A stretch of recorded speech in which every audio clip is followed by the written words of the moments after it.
je suis d'accord pour qu'on m'enregistre lors de cette séance. Ok, bah merci beaucoup.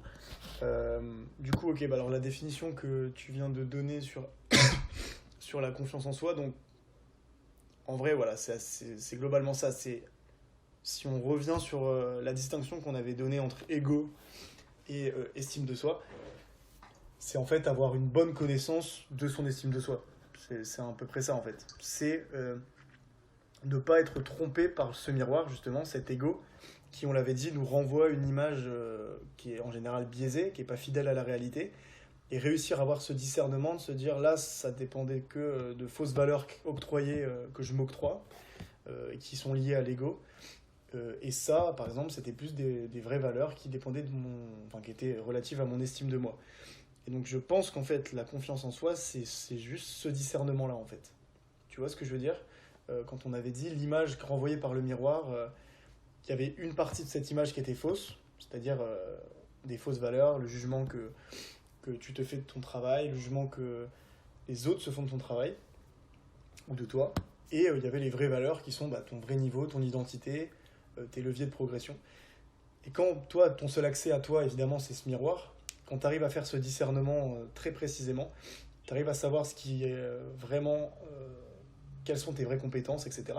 Et bien là, ça rejoint cette définition que tu donnes de un événement ne va pas remettre en question mon,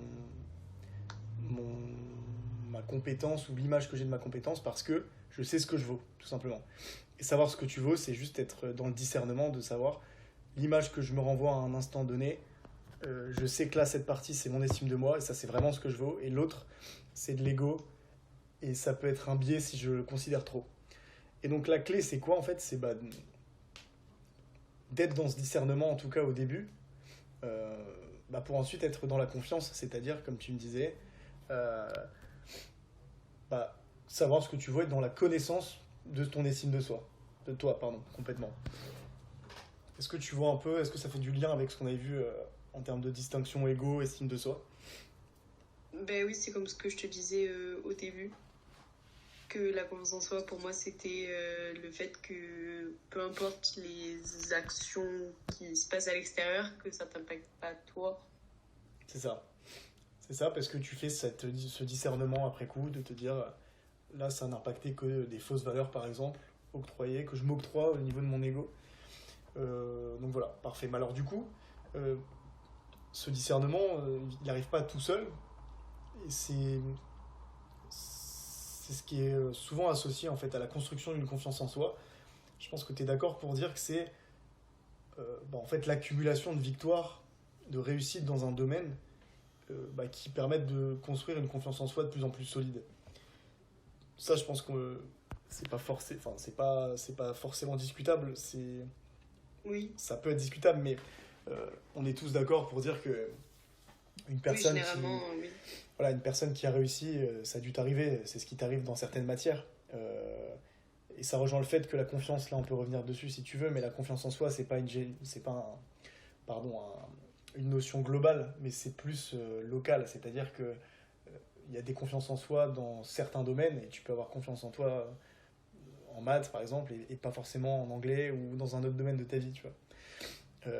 Et donc ça rejoint quelle idée? Bah, ça rejoint l'idée que plus tu accumules des expériences positives, des victoires, des réussites, et bien plus ta confiance va être solide. Toi, je pense que c'est en maths, c'est ça à peu près, en éco par Ouais, exemple, où maths éco, mais là où est-ce que j'ai le plus confiance, on va tu as dire. confiance, et donc tu rejoins cette idée que bah, c'est parce que tu as accumulé des victoires, plus que dans les autres matières. Oui, Donc là, on est d'accord là-dessus. Donc c'est le premier point qui est écrit ici, c'est évidemment que cette confiance se bâtit, se construit et se solidifie avec l'accumulation de victoires passées. Mais je pense qu'il y a un autre facteur à prendre en compte qui est assez intéressant, c'est bah, quel est le point de départ en fait? Quel est le point initial où tu commences à dire ça, là c'est la première fois où j'ai une vraie victoire dans ce domaine. Comment tu le génères en fait ce moment? C'est pas facile à anticiper, c'est pas facile à contrôler. T'aimerais que ça arrive, parfois ça arrive jamais. Euh, Ces questions-là, elles sont intéressantes parce que tu vois qu'en général, quand tu arrives à avoir cette mise en orbite, cette première bonne note dans ce domaine, dans cette matière, euh, et bien ensuite ça va beaucoup mieux. Et donc pour essayer, donc, est-ce que c'est assez clair, juste la démarche on essaie de voir, avant d'accumuler les victoires, comment on fait, dans quelles conditions et je trouve pas le mot, sous quelle... Perspective. Ouais, je voulais dire dans quel contexte, bon c'est pas grave, arrive en fait cette première victoire. Et pour répondre à cette question, on peut introduire justement cette notion de locus de contrôle qui est étrangère à toi, cette notion, mais c'est normal, hein, c'est un terme en psychologie. Alors, c'est juste ici, en fait on distingue deux pôles, un locus de contrôle interne et un locus de contrôle externe. Alors, déjà, locus de contrôle, ça veut dire quoi? Ça veut dire lieu de contrôle. En gros, tu as un curseur entre deux gros pôles. Interne, c'est tout ce qui va être associé à toi, enfin, tout ce qui va être associé à ta responsabilité, ce pourquoi tu as une action possible, tu as la main pour avoir une conséquence dans le réel, c'est-à-dire un résultat, que ce soit positif ou négatif, mais tu as eu la main dans un événement qui arrive. Tu es responsable en partie de l'événement qui arrive. Ça, c'est quand ce curseur est placé près de toi, si tu es beaucoup dans le locus de contrôle interne, c'est que tu vas souvent prendre pour responsable ta personne. Tu vas te responsabiliser, que l'événement soit positif ou négatif, mais tu vas considérer que tu peux avoir la main et remanier le réel, entre guillemets, avoir un impact sur ton environnement. En tout cas, ça c'est pour le côté interne. Quand tu es plus du côté, en revanche, du locus de contrôle externe, tu vas considérer qu'en fait, tout ce qui t'arrive, ou en majorité, est lié à l'aléa, ou à des facteurs extérieurs. En clair, tu subis ta vie. c'est un peu horrible de dire ça, mais en clair, tu n'as pas le contrôle, quoi. Et tout ce qui t'arrive, que ce soit positif ou négatif, tu sens que tu n'as pas la main et que tu n'as pas d'emprise dessus. Est-ce que c'est clair là juste pour la distinction entre interne et externe? Oui, je vois, c'est un t'es responsable et l'autre, en gros, c'est la chance. Voilà, exactement. C'est bien résumé. En gros, il faut juste comprendre que ça, c'est deux archétypes qui n'existent pas en vrai. Il n'y a personne qui est en total contrôle interne, il n'y a personne qui est en total locus de contrôle externe. C'est une tendance et tu as ton curseur qui est placé entre les deux. Chacun a une nuance plus ou moins grande d'un côté ou de l'autre. Mais ce que je veux te faire comprendre, c'est que dans cette démarche d'avoir cette première victoire au début, ça peut être intéressant temporairement et vraiment de manière éphémère de placer volontairement, c'est ça qui est intéressant, ton locus de contrôle du côté interne. Alors ça veut dire quoi? Ça veut dire qu'en fait tu essaies de te dire que dans cette matière où tu as envie d'avoir cette première réussite, ta foi, t'as encore rien gagné, tu vois, t'es encore à un niveau nul, 0, mais tu te dis que ta foi en toi, ta foi en un toi futur, c'est-à-dire foi en une version améliorée de toi, on sait quand, mais ça va arriver. Et donc avoir cette posture, tu es d'accord que c'est être dans une posture un peu de prise en main, responsabilité, parce que tu sens que potentiellement, c'est pas encore le cas maintenant, mais l'action que tu mets en place peut avoir une conséquence sur tes résultats, tu vois. C'est juste un état d'esprit au début. Une personne qui a un locus de contrôle interne et qui est pas musclée va aller à la salle en se disant tant que j'ai pas de résultat, j'aurai cette mentalité de j'ai foi en une évolution future. C'est ce qui lui permet d'avoir cette énergie, tu vois. Et c'est ce qui lui permet de tenir jusqu'à la première évolution. Et après, tu vois que évidemment, c'est toujours la même chose, c'est ce qu'on disait. La confiance ensuite arrive parce qu'il y a les premiers résultats, parce qu'ensuite il y a un autre deuxième résultat, et donc ça a une confiance accumulée. Mais donc, pour revenir sur notre problématique qui est avoir cette première victoire, avoir cette posture de contrôle interne, lieu de contrôle interne, permet d'avoir, je le répète, cette foi, cette espérance, qui est peut-être illusoire, mais en tout cas, ça te place, on s'en fout que ce soit illusoire, ça te place en tout cas dans un état d'esprit de confiance avant d'avoir confiance. Confiance dans le fait que tu pourras construire ta confiance, tu vois. Croire au fait qu'il y aura ce premier résultat, et donc croire, pour aller plus en profondeur, au fait que tu peux avoir la main, tu peux construire, tu peux avoir un impact sur le réel, et donc générer par tes mains des conséquences sur le réel. Oui. Salut Gaspard. Désolé, il y a quelqu'un qui est rentré dans la chambre. Voilà, donc en gros, juste pour te dire quoi? Pour te dire que cette démarche où tu es dans des domaines, par exemple des matières, ou dans ton cas très précis, où tu sens que tu n'as pas confiance, parce que tu n'as pas encore eu suffisamment, ou alors aucun vraie victoire marquée, bah alors le fait de se placer dans cette zone de contrôle un peu interne, déjà te permet d'être toujours motivé et de te donner à fond dans cette matière, et de ne pas être dans cette posture défaitiste et d'angoisse en fait. Parce que souvent quand tu es dans une matière faible, tu te dis bon de toute façon je suis nul dans ce domaine, j'ai pas envie de le travailler parce que je suis nul, et tu es dans la posture externe parce que c'est ce qu'on disait, c'est l'aléa, c'est la chance. Cette note va arriver peut-être, va être bonne mais par chance, et tu vas même pas la mériter. Et ça c'est intéressant parce que je disais, la notion de locus de contrôle, elle s'applique normalement au début, au moment où tu as envie d'avoir la première bonne note. Mais si tu l'appliques encore un petit peu, de plus en plus, au moment où tu as une, deux notes, bah, c'est assez intéressant parce que ça donne de la valeur et du coffre à ces victoires. Parce que par exemple, imaginons que tu aies une grosse victoire, par exemple, dans une matière où tu es de base faible. Si tu as le locus de contrôle interne, tu vas te dire, là, ça a enfin payé, j'étais dans cet objectif dans cet état d'esprit, de je peux être responsable du monde qui m'entoure, je peux avoir une action, ça a payé. Et si tu es dans cet état d'esprit, locus contrôle interne, du coup, bah, tu vas le mériter. Enfin, tu vas te dire que cette victoire est méritée, puisque tu as travaillé pour. Et tu as mis les mains dans le cambouis, entre guillemets. Alors, du coup, ça, tu pourras le classer, l'image, je pense, est parlante, tu pourras le classer dans ta bibliothèque à trophées. C'est-à-dire, tu pourras le mettre sur ton étagère, entre guillemets, c'est une image, mais tu pourras mettre ce trophée, tu pourras l'exhiber parce qu'il est mérité. Alors que si tu étais dans une posture externe, c'est-à-dire tu te dis, bon, de toute façon, si j'ai une bonne note, c'est forcément l'aléa ou des éléments extérieurs, bah, tu es d'accord qu'il n'y a aucun crédit, aucune consistance à cette victoire. Puisque c'est l'aléa. Et je suis persuadé en plus que dans les matières où tu t'estimes faible, bah, tu as déjà eu des pseudo-victoires en vrai. Et ça n'a pas eu de consistance, ça n'a pas permis d'avoir une construction d'un début de confiance dans la matière parce que bah, tu n'as pas célébré cette victoire dans la mesure où tu l'as associée à de l'aléa. Ouais, certainement. Par exemple, dis-moi vraiment la matière où c'est ta hantise. Le français, l'anglais. Ouais, l'anglais, on va dire. Bon, bah, l'anglais, par rapport à ce que je viens de te dire, t'as déjà eu au moins, je te juge pas si c'est pas le cas, mais t'as déjà eu au moins une bonne note, enfin un moment où c'était un peu surprenant. Oui, et ça a été en colle d'anglais cette semaine. Ok, et est-ce que tu t'es dit, bon, c'est un coup de chance, ou alors tu t'es dit, bon, ça a payé, j'ai travaillé pour ça, là je suis dans une dynamique où je célèbre vraiment, je l'ai mérité, quoi.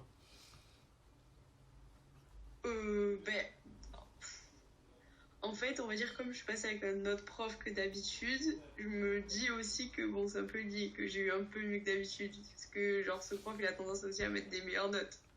Ok, donc c'est complètement ça. Enfin, tu t'es mis en tête que l'argument principal, c'était bah, l'aléa, du coup. Enfin, le fait que le contexte, enfin voilà, c'est pas toi, quoi. Bon, bah, comment tu veux construire une confiance et mériter ce trophée avec cet état d'esprit, tu vois? C'est pas possible. Ouais.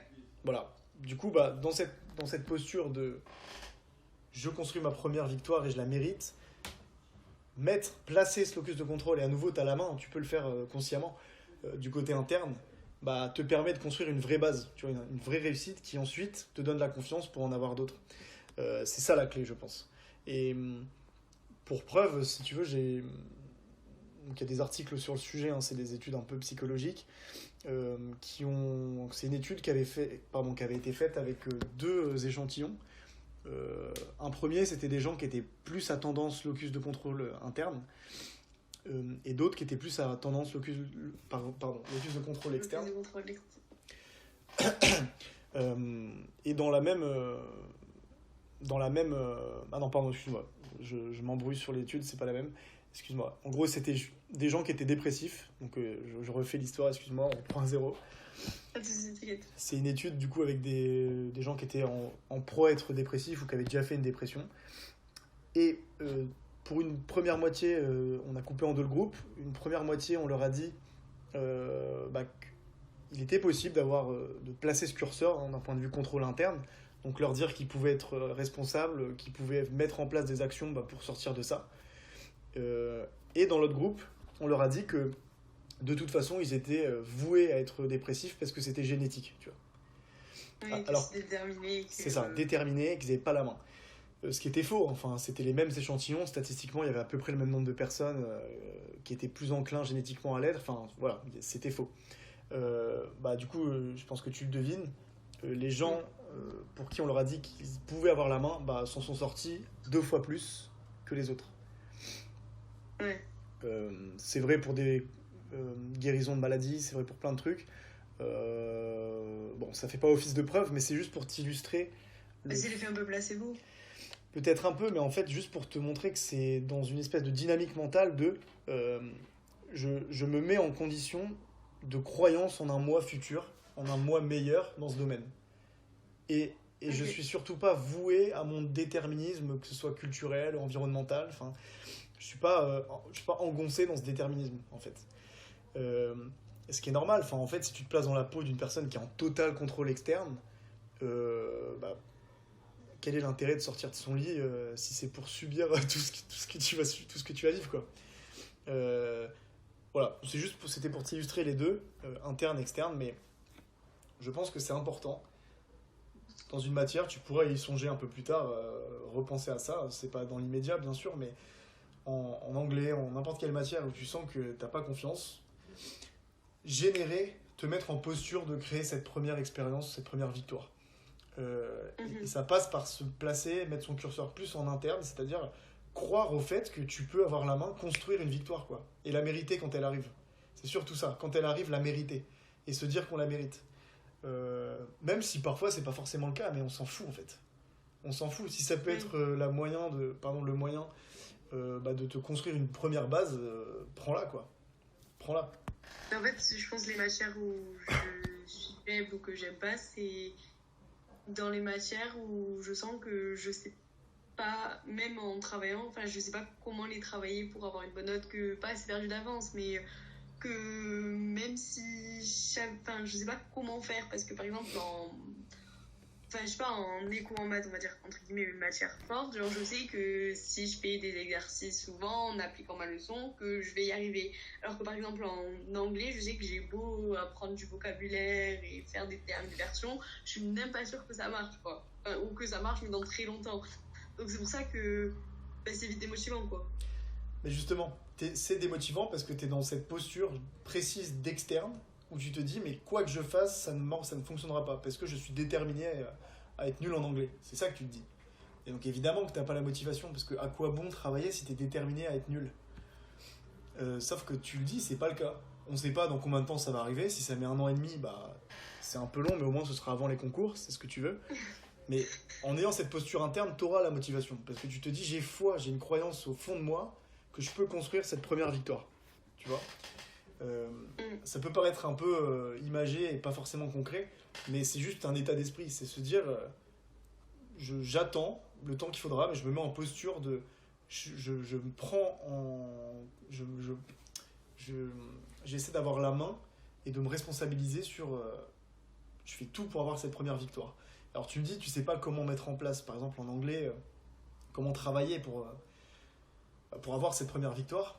Une des notions de responsabilisation qui est liée au développement, au locus de contrôle interne, c'est de se renseigner, juste de tout faire pour atteindre cette première victoire, justement. Est-ce que très concrètement, tu cherches des outils, tu te renseignes, tu demandes aux gens comment se décliquer, se débloquer en anglais, quoi.